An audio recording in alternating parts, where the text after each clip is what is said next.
Right, it's the 2nd of December. 2nd of December, and I've already done this, and it was about half an hour long, this game, about half an hour plus. I actually lose this game, even though I was in a winning position. I lost it. But it's a 3-minute game, and it was played on the 1st of November. And so e4, e6, d4, d5, knight d2, the Tarrasch in the French Tarrasch variation. And I don't really get into the names of things and all that sort of thing, but I know these sorts of things because I play the French. So I know what this move is. Now, Nigel Short would play knight to f6. So it's knight to f6, and then e5, and then he'd play his knight to here. Oh, hold on, he would go knight c6, like the computer's shown. Knight c6, and white would go c3 or knight here, and then black would go knight here, e5, knight to d7, or knight f and f6 to d7, and then would play f6, and then after pawn takes, pawn, queen takes pawn, and be attacking sometimes this pawn twice with the knight and the queen here, because this pawn's gone and that pawn's gone and the queen's here, and sometimes this knight will be attacking this pawn and the queen will be attacking the defending the attack on the d pawn, and there might be a knight here, so white would go pawn c3, and then black would go from Nigel Short would go bishop to d6, and I'm trying to think where the knight goes, but anyway, that doesn't matter. So anyway, this is the Tarrasch French. So it gives black a few options, the Tarrasch.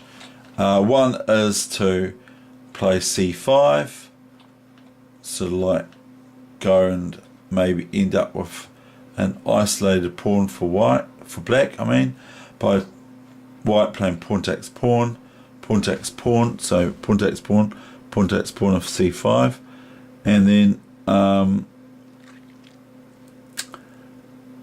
then knight here to defend the pawn on d4, which is attacked by the pawn, and so on. So that's one variation for the Tarrasch for black.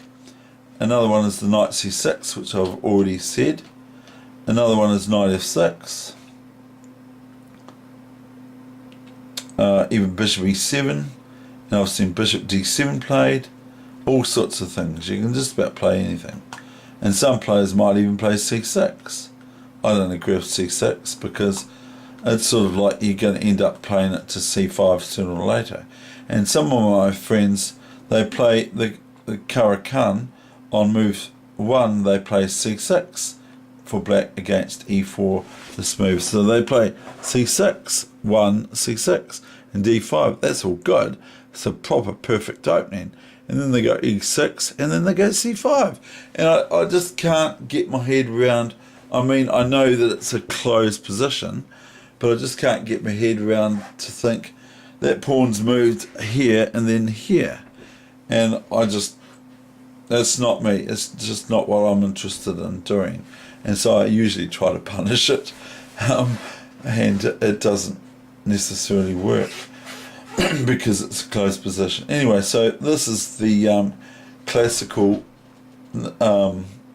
Tarrasch French here now, until my third move, f5. So now all of a sudden it's out of theory, even though this theory is available if you want to look for it. Maybe because I've shown it, or maybe because someone else has shown it, because there may be nothing new under the sun. So this forces a reaction for white to do, okay? Either take this pawn or take that pawn, and either one, if white takes this pawn or that pawn, the resulting position after pawn takes pawn or pawn takes pawn is the same pawn formation.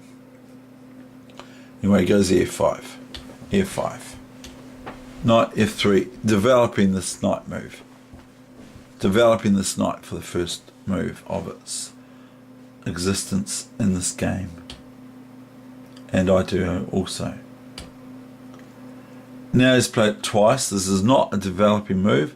When it's developed for the first inaugural move, which is the same sort of thing, it's like saying in close proximity to each other.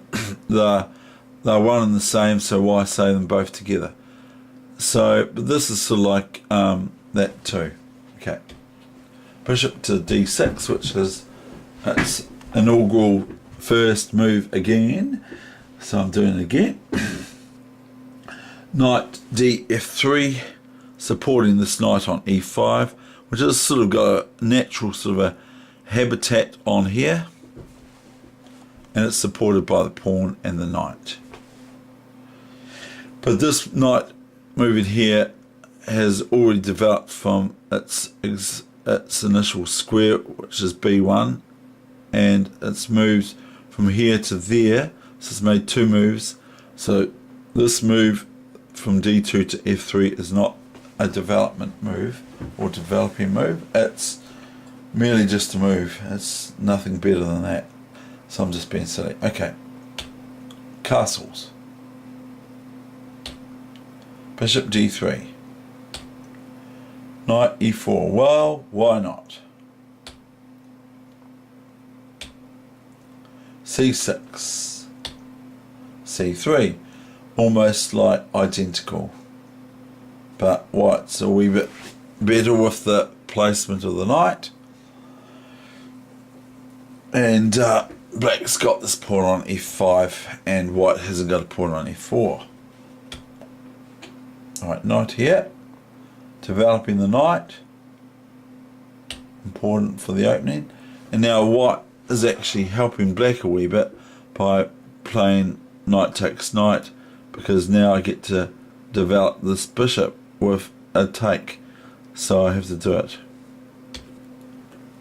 I could do it with the queen, but then I've got to move the queen out so I can move the bishop up and that sort of stuff, so it makes no sense. Now I take this knight on e5 with this bishop here, and it might not be the best move in the world, but it's what I played in 3-minute chess. So I'll just go slow there. I'm now attacking the pawn, obviously.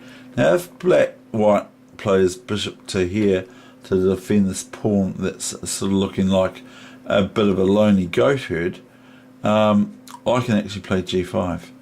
And I know it looks very, very weak, but I managed to do okay with it, because this pawn can then come to f4, and then this bishop can come to f5, and so on, and then I'm supporting my knight on e4, and this pawns are here and here, and they can dig into white's kingside with f3, and if the pawn takes here, I can go knight back here, and this can hop into here, and this square here is quite weak for a piece like the knight from here to here to here to here, and it's supported with the pawn and the rook here, and there's a pawn on here, so that's a nice spot for a knight. And if it gets taken by the bishop, then it can either take with a pawn, which isn't the greatest, or the rook, and then this rook can double up and so forth. So this is what is important in chess to do, is to sort of plan and scheme and think about ideas, what you're going to do in the future. And if white plays here, which he does, or she does, because the players, I won't drop the name, but if this f4 move, which happens, then I've got queen c5 check, and then the rook can't come up because the queen takes rook, and the knight defends the queen from check, so king has to move over here. And then I've got, if you can imagine that I can't take this queen, if I've got a queen check here, the pawn comes up here, queen check here, king has to move, knight check. Now let's imagine that I'm not attacking the queen with my knight here when I check, and I can't take this queen here. The king comes back here, say ignores this knight check, comes back here, then the knight comes here to h3 check, as I showed in my video of yesterday, and it's a double check with the queen here, if you can follow me, because it's very, very good for you to do this for your chess. It makes you look ahead. It's a check with the queen discovered because the knight here is moved to here, and it's also a check with the knight checking the king on g1. So the queen checks it as a double check, and the knight's checking it. So the king has to move. He can't move a piece in the way of a double check, or he can't take one of the pieces that is checking because it's a double check. So you have to move the king. There's no other way. Don't worry, I've thought about it, and there's no other way. But if it's a double check, you actually have to move your king. Maybe there's an exception, but I don't think so. So this is knight check here and queen check here to the king on here. So the king has to go here, can't go up because it's still check, and can't go up here, and the rook's here, so king goes here. Then the queen with the knight here can go queen check to g1, sacrificing herself, where the rook can just take the queen. And then, if you can see this, you probably know what I'm talking about, but it's still good to go over the basics.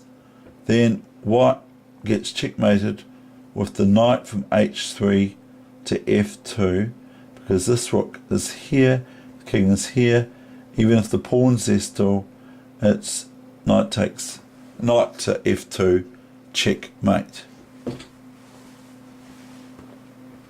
So he goes f4, I go queen check.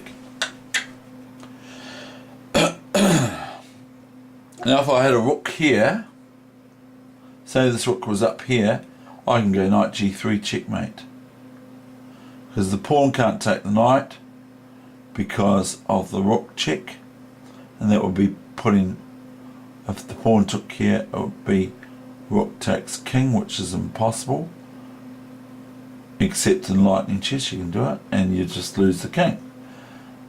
But this would be knight checkmate, because the pawn can't take and the king can't move. So this pawn would be pinned to the rook when knight checks here, and it would be checkmate, because the king can't move here because of the queen attacking that square. But that's not the position, but it's nice to think about these things in chess. So knight f2, and if white plays here, which would be really foolhardy because black can take this queen and have a field day, or take the bishop if they're not that terrible a chess player, instead of the queen. But in this case, if the king moves here, I'll just go over again. Repetition is good. Even the New Zealand All Blacks are having repetition, apparently. So they repeat. Don't drop the ball, pass the ball, don't hog the ball, all those sorts of things. They learn all these things over and over and over again, and it makes them more and more better at their game. And we all know what the All Blacks are like. So if the king moves here, knight checks here, and then that's it. The game's over in 2 moves. The king has to move here. This is double check with the knight and the queen. I know I'm going on about it, but as I've said, It's very good to learn this over and over again. The queen comes down here after king here. The queen goes here, check. The rook has to take because the knight is defending the queen, and that's, otherwise it would be checkmate if there was nothing else to defend that square. And then knight here again with no rook to attack it. The rook's here is checkmate. Okay, right, I'm not going to talk about the Philidor's smothered mate much more tonight. Thank you. So he takes, she takes, queen takes f2, bishop d2, bishop e6. Now I actually will tell you I go put all my pawns on white squares soon. Just about. But I think I've got time, but realistically it's not very good. White goes rook f1, and I escape out to h4. Else I'll just lose my queen. Now this rook's trying to come in and make it look like they've got some sort of chance, but I just don't think they have. I just retreat anyway. I don't have to do anything in a major hurry. But white plays okay. So I just protect this pawn now so I can move this pawn up, and then they're a lot stronger together.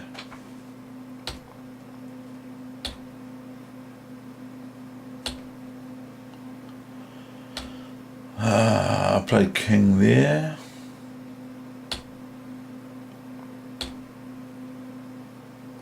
Now the threat is d4, cd4, cd4, bishop d4, rook check. And then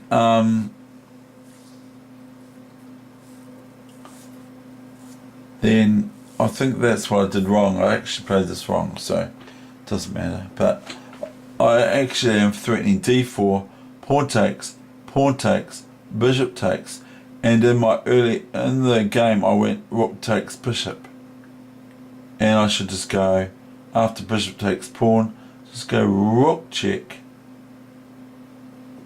And then white has only got bishop back here. And then I can either take this bishop with check, and that would force queen takes bishop, and then I can go rook takes bishop, which is this bishop's taken this pawn here. But what I did in the game was I went rook takes, pawn up, the next move, pawn up, pawn takes, rook takes, queen takes, thinking rook c1 was really, really good.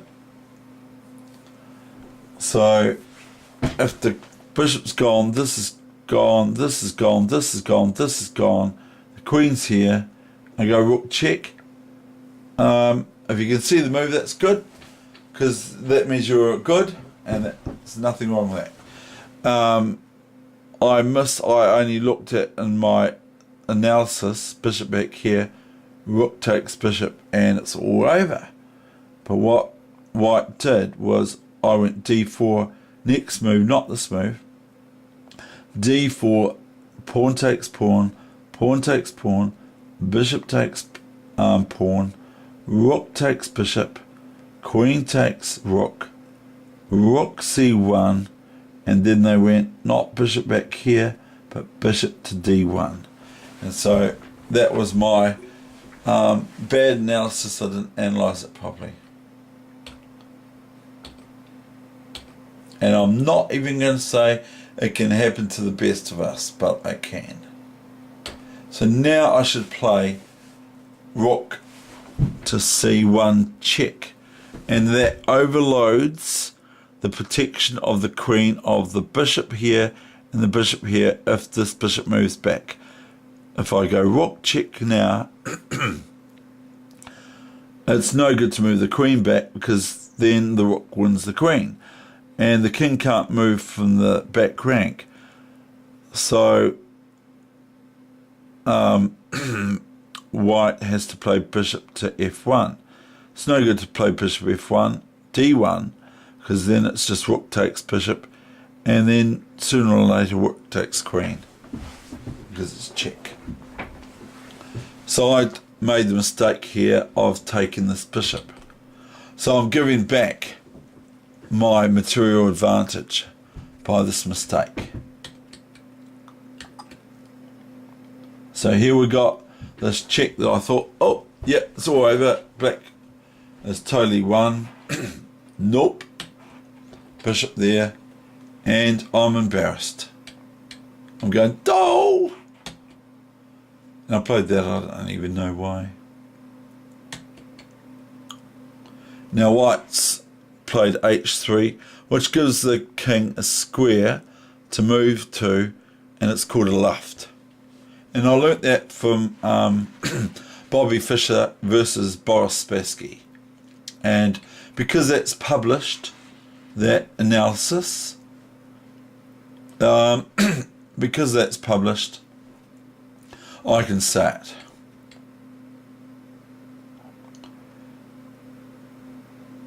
Now, I actually just seen a move here now that I could have played that I missed. And that is this bishop to here. And all of a sudden, white is definitely lost. Because white can't take this bishop because it's rook check. So this will be attacking the bishop on d1 twice with the bishop and the rook. And this queen is the only thing presently defending it, the bishop on d1. So white can't even defend this bishop here with rook here, but can, because white loses this rook to the bishop on d3 by, if the rook goes here, bishop takes here.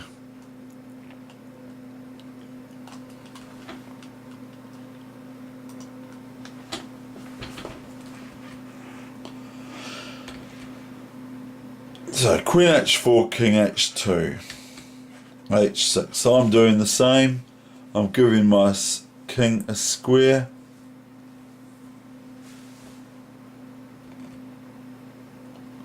Now the bishop contests my bishop, and I take, because it's actually my worst bishop. If I had a black squared bishop, it would be better than the white squared bishop, because my pawns are on white squares. So bishops don't like pawns on the same square. Now we are definitely in the endgame now, but black or white could still checkmate each other.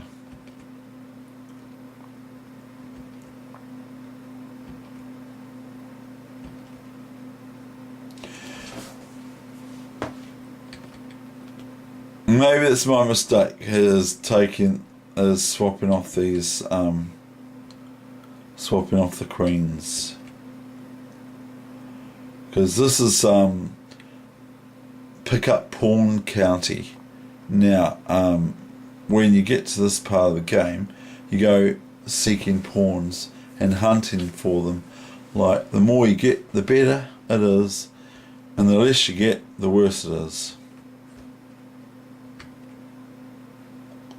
But in the opening, at the start of the game, it's not good to go pawn grabbing, but at the end game, which is because there's hardly anything left, it's just like really ideal, because pawns turn into other things.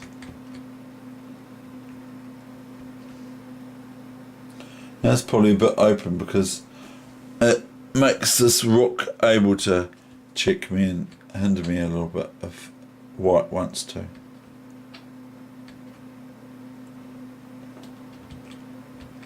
Now actually here, I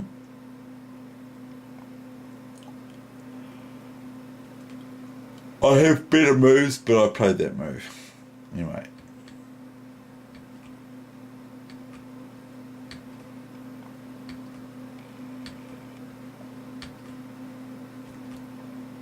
I'm actually giving white some play or compensation, because now white can sort of niggle at my king.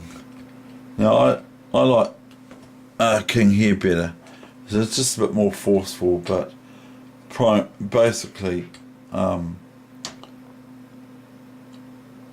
basically I'd consider white is lost.